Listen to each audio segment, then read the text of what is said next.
Mr. President, when I joined the Senate Armed Services Committee in 2013, I encountered a new world of information.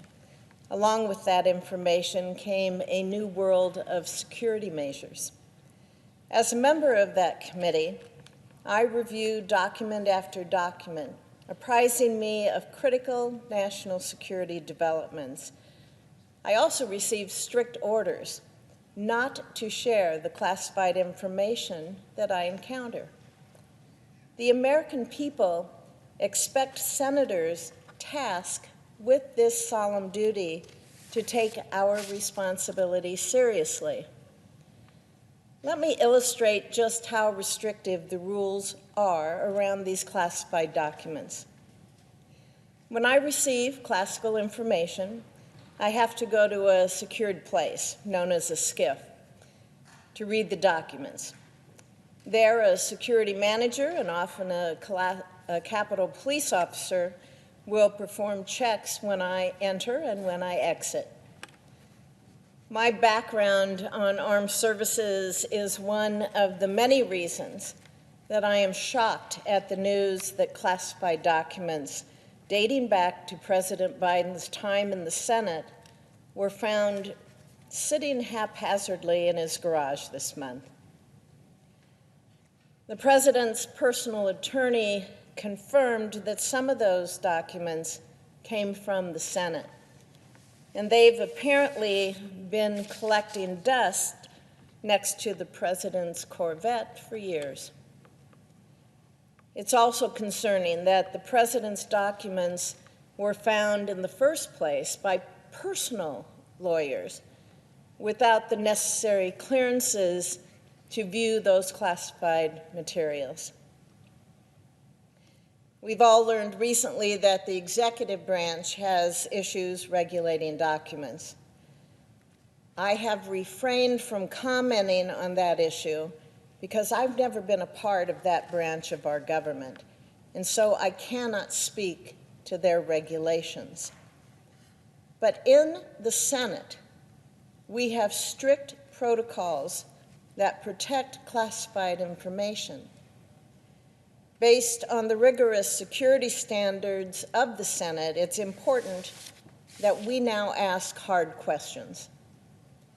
How did classified Senate documents make their way from the Capitol complex past Senate security managers and all the way to the president's house in Delaware? I think most people believe that this demonstrates incompetence at best. If a newly elected Nebraska senator in 2013 could figure out how these security procedures work, surely a career politician like then Senator Joe Biden could do so. As chair of the Foreign Relations Committee, former Senator Biden likely had access to information that could have jeopardized lives, especially those of patriots serving in sensitive roles overseas. President Biden should know that leaked information puts people in danger. This affects all Americans, including the many Nebraskans that are serving abroad. Not to mention that it impedes our national security here at home. Of course, we have no idea what's in the Senate documents that found their way to Wilmington, Delaware, because the president and his personal attorneys refused to share them with Congress.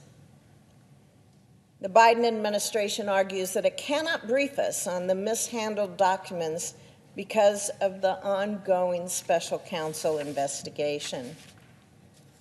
There is precedent for intelligent briefings coinciding with special counsel investigations. And as my friend Senator Cornyn said last week, there are public safety and national security concerns that make this an exceptional case. If there was a breakdown in Senate protocols to protect classified information, then we need to know that, and we need to know it immediately. That's the only way that we will know how to rectify the potential problems caused by the President's unsecured Senate documents. We at least need to know what the general subject of the documents or the area of the world that they cover. I'm proud of my colleagues on the Intelligence Committee, both Democrats and Republicans, for realizing the seriousness of this issue.